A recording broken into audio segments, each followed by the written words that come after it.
నమస్కారం.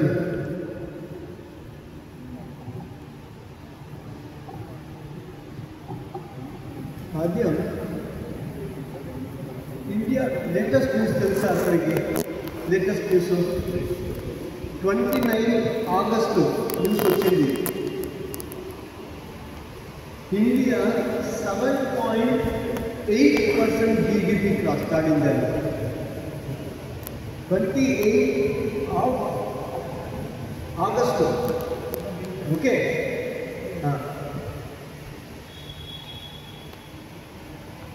2022 ప్రతి సంవత్సరం ఎస్టిమేట్ చేస్తారు గ్రోత్ ఎంత ఉంటుంది, ఎంత ఉండవచ్చు, ఎంత బడ్జెట్ చేస్తున్నారు కదా.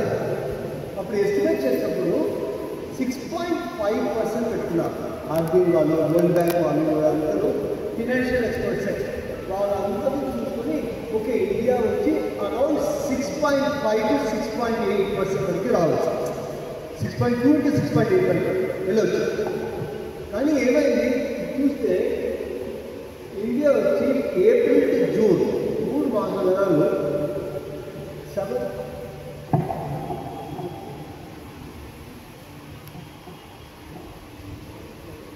7.8% జీడిపి అంటే మ్యానుఫ్యాక్చరింగ్, ఎక్స్పోర్ట్స్ చాలా పెరిగినాయి. జీడిపి అంటే ఏంటి? ఒక రకమే. అది ఎలా వస్తుంది? Manufacturing, service, movement of money, డబ్బులు ఎక్కడ తింటాంగా ఇంక్రీజ్ అయిపోతుంది. చూస్తే డిఫెన్స్ మ్యానుఫ్యాక్చరింగ్ ఒక సిగ్నిఫికెంట్ ఎలిమెంట్ కావచ్చు. తర్వాత ప్రైమరీ మ్యానుఫ్యాక్చరింగ్ కూడా పెంచింది. ఇవన్నీ కలిపి ఇండియా జీడిపి ఎక్కువ వస్తుంది. ఇప్పుడు చూస్తే చూడండి, ఇండియా ఉంది, చైనా చెప్తాం కదా. చైనా ఎలా ఉంది? మ్యానుఫ్యాక్చరింగ్ చాలా బాగానే ఉంది కదా, చాలా ముందుంది కదా. వరల్డ్లో నెంబర్ 1 చైనా ఉంది, రైట్? వరల్డ్లో నెంబర్ 1 పొజిషన్లో చైనా ఉంది. ఓకే, మీరు పెన్ తీసుకుంటే, మీరు చెస్ బాక్స్ తీసుకుంటే, ట్రైన్ తీసుకుంటే, మొబైల్ కవర్, ల్యాప్టాప్, ఈ మైకు అన్నీ చైనానే కదా. వాళ్ళు ప్రోడక్ట్ తీసుకుంటే చీప్ కొంటుందా లేదా? చాలా చీప్ కదా. క్వాలిటీ మంచి క్వాలిటీ. ఇప్పుడు ఈ ఇండిపెండెన్స్ ఇది రిపోర్ట్ నుంచి మోదీ గారు ఏం చెప్పారు? దామ్ కమ్ మాల్ మే దమ్ జాడా. అంటే దామ్ కమ్ అంటే కాస్ట్ రేటు తక్కువ ఉండాలి, కాస్ట్ తగ్గించాలి, కానీ క్వాలిటీ దమ్ ఉండాలి. వాళ్ళు దమ్ ఉండాలి అంటే క్వాలిటీ ఉండాలి. ఓకే, ఒక ఎకనామిక్స్ ఉంటుంది. ఎప్పుడు క్వాలిటీ పడుతుందో అప్పుడు కాస్ట్ తగ్గిపోతాయి. క్వాలిటీ ఎప్పుడెప్పుడు మీరు ఇంప్రూవ్ చేస్తున్నారో అప్పుడు మ్యానుఫ్యాక్చరింగ్ కాస్ట్ తగ్గిపోతాయి, ఎర్రర్స్ తగ్గిపోతాయి, రీవర్క్ తగ్గిపోతాయి, నాన్ వేస్ట్ రిజెక్షన్ అన్నీ తగ్గిపోతాయి. తగ్గిపోతే మ్యానుఫ్యాక్చరింగ్ కాస్ట్ తగ్గిపోతాయి, క్వాలిటీ ఇంక్రీజ్ అవుతాయి. అప్పుడు మీ మార్కెట్లో మీరు కాంపిటేటివ్గా ఉంటున్నారు.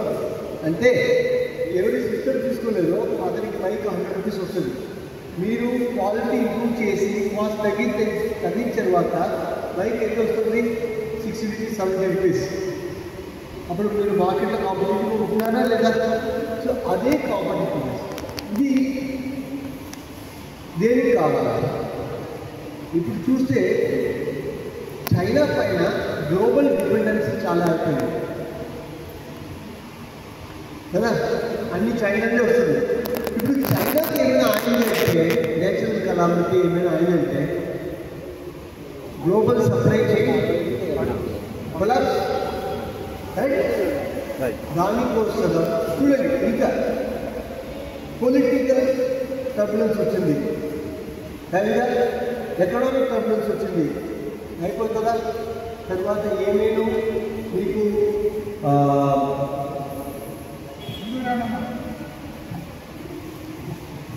ముందుకంటే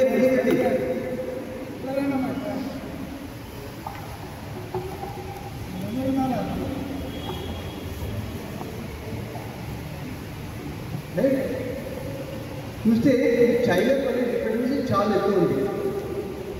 చెప్తారు కదా, don't put all eggs in one basket. So దానికి అలానే చైనా నుంచి బయటికి కూడా మ్యానుఫ్యాక్చరింగ్ పెట్టాలి. ఏమి దగ్గర పెద్ద కెపాసిటీ ఉంది, ఇండియా మాత్రమే. ఇండియా దగ్గర ఒక మంచి అవకాశం వచ్చింది. ఈ అవకాశానికి టైం వచ్చి 5 years మాత్రమే, 2030 వరకు మాత్రమే ఈ అవకాశం ఉంది. దానిలోపు ఎవరో మ్యానుఫ్యాక్చరింగ్ పెట్టుకొని దాన్ని ఇంప్రూవ్ చేసుకొని వరల్డ్ క్లాస్ గవర్నమెంట్లో వచ్చేస్తారో అవి అన్నీ వరల్డ్ క్లాస్ కంపెనీ. ఓకే, ఇప్పుడు కాఫీ తాగుతాం, ఏంటి నెస్కాఫే తాగుతాం కదా, tea Lipton tea international brand కదా, రైట్? ఇలాగా ఇప్పుడు 5 years వరకు వచ్చిన ఇండస్ట్రీస్ ఇమ్మీడియట్గా 5 years వరకు ఎవరు సిస్టమ్ సెట్ చేసుకొని ఇంప్రూవ్ చేస్తున్నారో వాళ్ళకి వరల్డ్ క్లాస్. అతనికి వరల్డ్ క్లాస్ చేయడానికి కోసం గవర్నమెంట్ ప్రోగ్రామ్ పెట్టింది.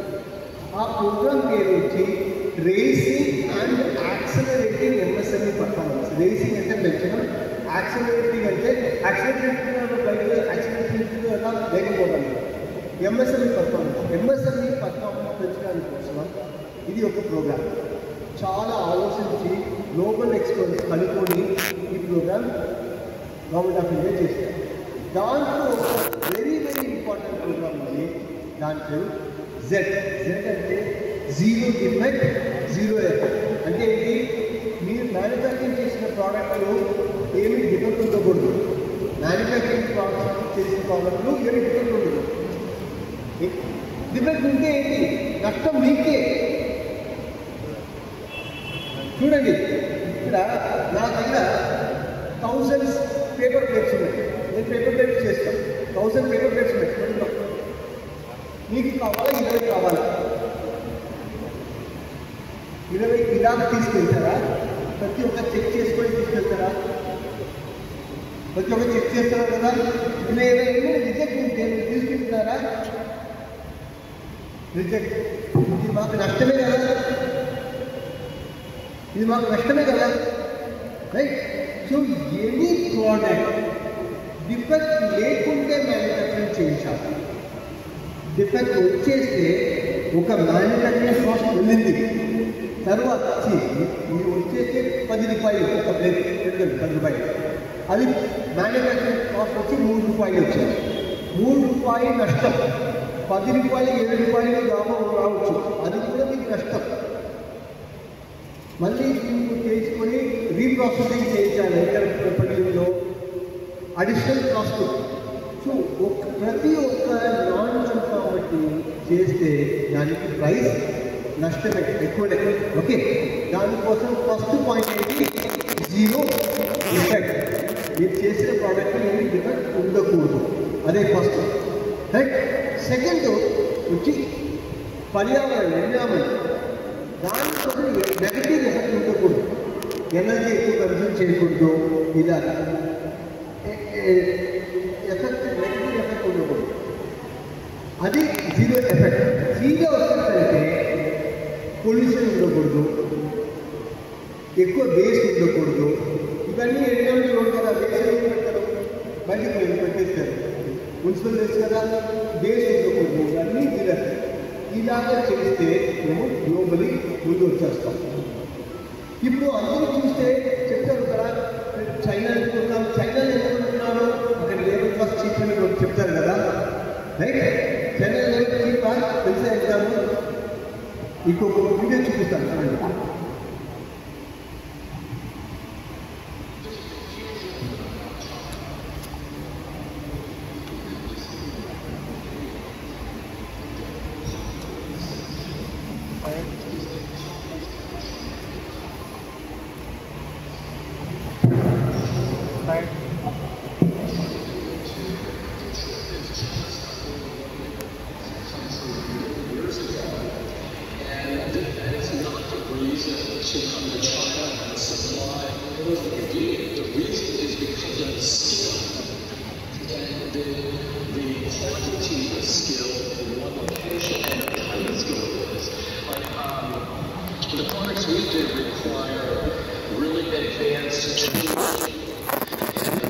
precision that you have to have in tooling and working with the materials that we do are state of the art.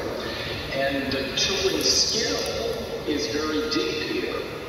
You know, in the U.S. you can have a meeting of tooling engineers, and I'm not sure we could fill the room. In China, you could fill multiple football fields. It's that vocational expertise is very deep, very, very deep here. And I give the education system a lot of credit for continuing to push on that, even when others were de-emphasizing vocation.